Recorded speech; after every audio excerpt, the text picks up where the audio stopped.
There were no gas chambers or other devices for mass murder in this camp. However, it was considered one of the most terrifying concentration camps. The camp inmates would experience something that many would find worse than death. To slightly lift the veil of mystery, let's listen to the memories of one surviving investigative subject. On the camp square, they were ordered to strip naked and pile their clothes. Then, through 2 rows of barbed wire, drove into the bath. In the bathhouse, they shaved off all their hair except on the head with a dry razor, which resulted in bloody abrasions for everyone, and on the head they shaved a strip 2 fingers wide. After shaving, they were led into the bathhouse. First they ran ice-cold water in the shower and then boiling water. Screams of horror were heard. Finally, the command to clean the bathhouse was given. In the dressing room where the shaving took place was another procedure. With a large brush dipped into a bucket of some kind of a stinking liquid, they smeared the prisoners' shaved areas. The pain from the burns, beatings, and this ointment was simply unbearable. Before getting dressed, they were ordered to hand over their personal belongings. And this was only the beginning. Keep watching to find out what happened next.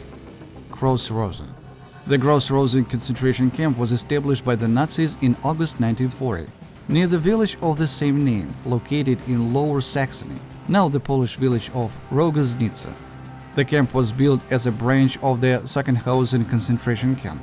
However, starting in May 1941, Gross-Rosen became a separate labor concentration camp. That is, it was not a death camp. It did not have gas chambers and other devices for the mass killing of prisoners. But because of this, Gross-Rosen was no less terrifying a place compared to other Nazi camps. Like all other concentration camps, this camp was an area surrounded by several rows of barbed wire with watchtowers along the perimeter.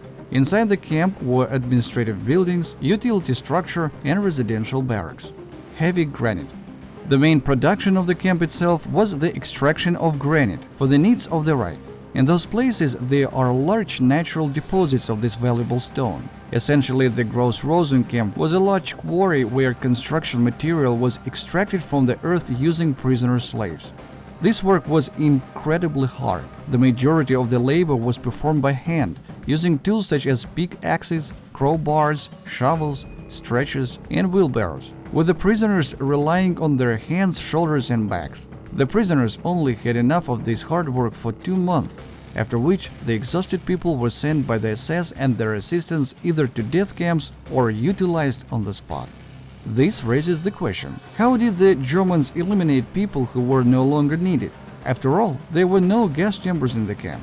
However, this was not a problem for the Nazis. People were hanged or shot, then burned in crematoriums. There was one large stationary furnace and several so-called field furnaces of lesser capacity.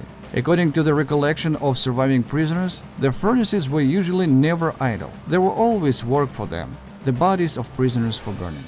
Furnaces of the field crematorium Gross-Rosen could burn 10 prisoners' bodies in a day. There were several such stoves in the camp. However, there was also a major crematorium where several dozens bodies were burned in 2-3 hours. The SS assistants dumped the ashes from the bodies of the prisoners into a large pit located on the outskirts of the camp. The conditions of this labor camp were little different from the death camps. For breakfast, they were given ersatz coffee and 200 grams of camp rye bread, in which various additives such as oats, different herbs, and other barely edible components were stuffed. For lunch, there were gruel, which they called soup, made from vegetables, peelings, and fish scraps or animal bones. For dinner, the leftovers of the same lunchtime soup. The working day lasted 14-15 hours. In the summer, in the heart of rain, in the winter, in the cold wind, the prisoners had to mine granite for the Reich. Prisoners were divided into units that were commanded by an SS officer, Blockführer. He was provided with capos, police recruited from prisoners and voluntary assistants, and also from camp prisoners. From the memoirs of prisoner Siegfried. This was a new camp. It consisted of only 6 blocks, barracks, and at night they took us to our barracks where we lived for the whole year.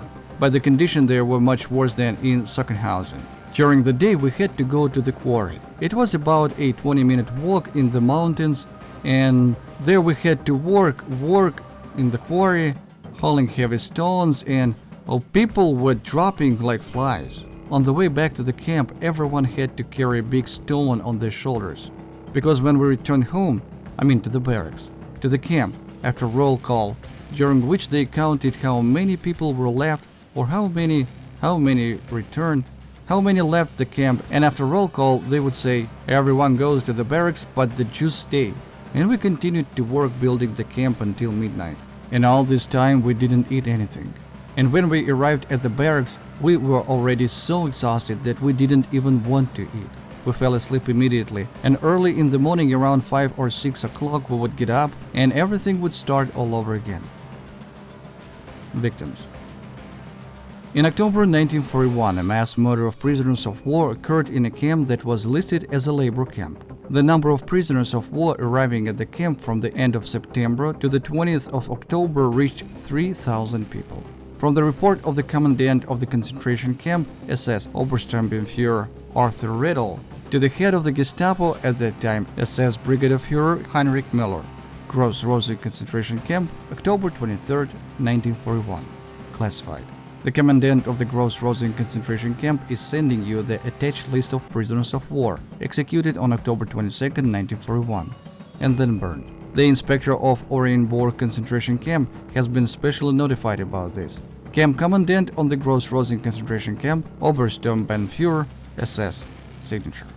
About 3,000 prisoners were shot in one day. Subsequently, the prisoners of war were no longer executed en masse. They were sent to work where they themselves quickly succumbed to the unbearable labor and poor nutrition. Thus, from December 15, 1941 to January 30, 1942, that is, in just 1.5 winter months, 898 prisoners died. Another few dozen were executed, hanged and shot for refusing to work, violating regulations, etc. From the memoirs of a surviving prisoner of Gross-Rosen. Those who arrived in Gross-Rosen were sent to the bathhouse, running 2 kilometers naked to the bathhouse in one go. Those who returned from the bathhouse were led into the barrack. The workwear was issued only after 5 days. During this time, 170 people died from hunger and cold. A group of prisoners tried to escape. The fence along which the current was flowing was right behind the wall of the barracks. They were tunneling, but they didn't make it. Very soon, due to the growth of the concentration camp, the fence was moved much further. Of the batch of 2,500 prisoners who arrived in the same convoy as Gurevich, only 5 people survived. A distinctive feature of Gross-Rosen was the inclusion of women. Women were treated here just as in other concentration camps of Nazi Germany, with no leniency. A total of 125,000 prisoners passed through the Gross-Rosen concentration camp. Of these, at least 40,000 died. Today, Gross-Rosen is a museum dedicated to the victim of the concentration camp. Tourists who have been there give mixed reviews about it. The very atmosphere evokes sad, sometimes oppressive thoughts in the museum visitors. Probably as in all such places where the ground is soaked with the blood of innocent victims. Yes, even the granite blocks of the quarry give off a reddish tint, as if reminding of the suffering of tens of thousands of people who laid down their lives or health there.